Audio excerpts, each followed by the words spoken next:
Hello, my name is Clarence Angelo M. Canlas, and this is my answer sa midterm oral examination.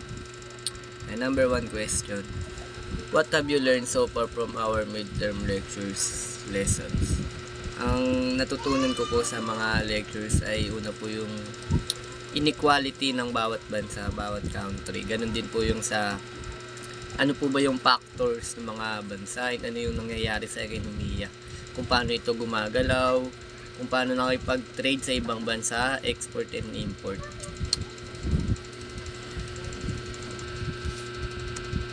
Number 2 question po: what can you say about the issue between war on drugs in Philippines and International Criminal Court? Relate them using the at least 3 fundamental concepts that you have learned from our lesson. About po sa war on drugs dito sa ating bansa, sa ngayon naman po hindi na siya ganun kagrabe no tulad nung dati, dahil naniniwala po ako na marami nang nabawas, marami nang tumigil sa masamang gawain na to, ganun din sa mga criminal cases natin. And ang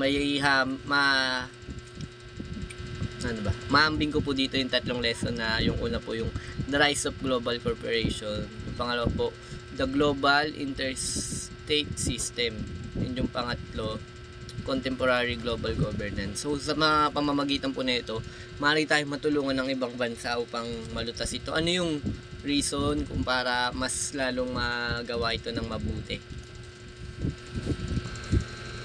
And number 3 question: what can you say about Japan and Philippines?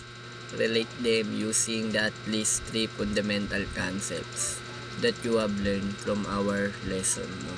So, marirelate ko po dito yung tatlong fundamental. Una po yung contemporary global governance, the global interstate system, and yung pangatlo po, Asian regionalism. So, Asian regionalism, bakit po?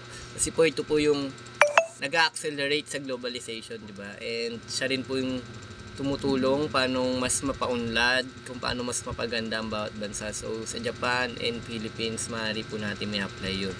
And ang Asian regionalism po ay emerging influence of Asia in global force.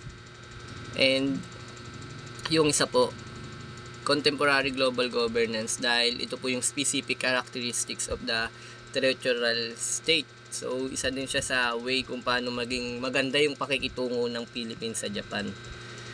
Yun po. Thank you.